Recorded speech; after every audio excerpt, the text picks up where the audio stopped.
സ്മിതാസ് cooking വേൾഡിലേക്ക് സ്വാഗതം. ഇന്ന് തയ്യാറാക്കുന്നത് ഒരു തോരനാണ്, വെണ്ടയ്ക്ക മുട്ടത്തോരൻ. അതെങ്ങനെയാണ് തയ്യാറാക്കുന്നതെന്ന് നോക്കാം. ചാനൽ ആദ്യമായിട്ടാണ് കാണുന്നതെങ്കിൽ ഒന്ന് സബ്സ്ക്രൈബ് ചെയ്യണേ.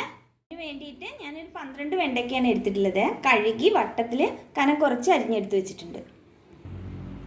പിന്നെ കുറച്ച് ചുവന്നുള്ളി, പച്ചമുളക്, 1 ടീസ്പൂൺ കുരുമുളക് പൊടി, 2 മുട്ടയാണ് വേണ്ടത്. ഉള്ളി ഞാൻ കനം കുറച്ച് നീളത്തിൽ അരിഞ്ഞു വെച്ചിട്ടുണ്ട്. ഒരു ചീനച്ചട്ടി വെച്ചിട്ടുണ്ട്. അത് ചൂടാവുമ്പോൾ അതിലേക്ക് കുറച്ച് വെളിച്ചെണ്ണ ഒഴിച്ചു കൊടുക്കുക. 1 ടേബിൾ സ്പൂൺ വെളിച്ചെണ്ണയാണ് ഒഴിച്ചിട്ടുള്ളത്. വെളിച്ചെണ്ണ ചൂടാവുമ്പോൾ അതിലേക്ക് അരിഞ്ഞു വെച്ചിരിക്കുന്ന ചുവന്നുള്ളി, 2 പച്ചമുളകാണ് എടുത്തിട്ടുള്ളത് കേട്ടോ. അതും കൂടി ചേർത്ത് ഒന്ന് വഴറ്റി കൊടുക്കും.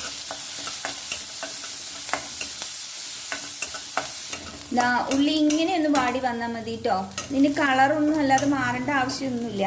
ഇനി ഇതിലേക്ക് അരിഞ്ഞു വെച്ച വെണ്ടയ്ക്ക കൂടി ചേർത്ത് കൊടുക്കുക. ആവശ്യത്തിനുള്ള ഉപ്പും കൂടി ചേർക്കണം. ഇനി നന്നായിട്ടൊന്ന് ഇളക്കി യോജിപ്പിക്കാം. ഇതിലേക്ക് കുറച്ചുകൂടി വെളിച്ചെണ്ണ ഒഴിച്ചു കൊടുക്കുകയാണേ. വെളിച്ചെണ്ണ ഒഴിച്ച ശേഷം ഫുൾ ഫ്ലെയിമിൽ വെച്ചിട്ട് തന്നെ വഴറ്റി കൊടുക്കും.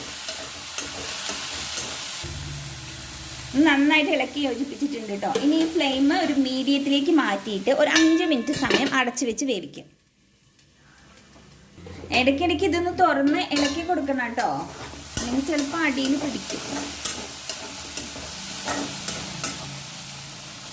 വെന്ത് വരുമ്പോഴേക്കും നമുക്ക് മുട്ടയൊന്ന് റെഡിയാക്കി വെക്കാം കേട്ടോ. അതിന് വേണ്ടിയിട്ട് ഞാൻ 2 മുട്ട ഒരു പാത്രത്തിലേക്ക് പൊട്ടിച്ചൊഴിച്ചിട്ടുണ്ട്. പിന്നെ 1 ടീസ്പൂൺ കുരുമുളക് പൊടി, മുട്ടയിലേക്ക് ആവശ്യമായിട്ടുള്ള ഉപ്പ്. വെണ്ടയ്ക്കയിൽ ഉപ്പ് ചേർത്താണ്, അതുകൊണ്ട് മുട്ടയിൽ ഉപ്പ് ചേർക്കുമ്പോൾ നോക്കിയിട്ട് വേണം. നന്നായിട്ടൊന്ന് മിക്സ് ചെയ്യാം. ഇപ്പോൾ ഇതാ 5 മിനിറ്റ് സമയം കഴിഞ്ഞ് ഇപ്പോൾ ഇതാ ഈ വെണ്ടയ്ക്കൊക്കെ നന്നായിട്ട് വെന്ത് വന്നിട്ടുണ്ട്. ഇനി ഇതിലേക്ക് അടിച്ചു വെച്ചിട്ടില്ലേ മുട്ട, ഇത് ചേർത്ത് കൊടുക്കുക. മുട്ട ചേർത്തിട്ട് നന്നായിട്ട് യോജിപ്പിച്ച് കൊടുക്കുക. മുട്ട ചേർത്ത ശേഷം ഫ്ലെയിം ലോ ഫ്ലെയിമിൽ വെച്ച ശേഷം വേണം കേട്ടോ ഇത് മിക്സ് ചെയ്തെടുക്കാൻ, അല്ലെങ്കിൽ മുട്ട അടിയിൽ പിടിച്ചൊക്കെ കരിഞ്ഞു പോകും. അപ്പം അത് ആ മുട്ടയൊക്കെ നന്നായിട്ട് ഇതിൽ യോജിച്ച് വന്നിട്ടുണ്ട്, കണ്ടില്ലേ? ഇനി ഫ്ലെയിം ഓഫ് ചെയ്യാം. അങ്ങനെ നമ്മളുടെ എളുപ്പത്തിൽ തയ്യാറാക്കാൻ പറ്റിയ വെണ്ടയ്ക്ക മുട്ടത്തോരൻ റെഡി ആയിട്ടോ. ഇത് വെള്ളത്തിൽ അങ്ങനെ നമ്മളുടെ എളുപ്പത്തിൽ തയ്യാറാക്കാൻ പറ്റിയ വെണ്ടയ്ക്ക മുട്ടത്തോരൻ റെഡിയായേ. വെണ്ടയ്ക്ക ഓയിലിൽ നന്നായിട്ട് വഴറ്റണോണ്ട് തന്നെ അതിന് ആ വെണ്ടയ്ക്കയുടെ കൊഴുപ്പൊന്നും ഉണ്ടാവില്ല കേട്ടോ. നല്ല ടേസ്റ്റാണ്. നമുക്ക് ചോറിൻ്റെ കൂടെയൊക്കെ സൈഡ് ഡിഷായിട്ട് ഉപയോഗിക്കാൻ പറ്റും. എല്ലാവരും ഒന്ന് ട്രൈ ചെയ്ത് നോക്കൂ, എല്ലാവർക്കും ഇഷ്ടമാവും. വീഡിയോ ഇഷ്ടമായാലും ലൈക്ക് ചെയ്യാനും ഷെയർ ചെയ്യാനും കമൻറ്റ് ചെയ്യാനും മറക്കരുതേ. താങ്ക്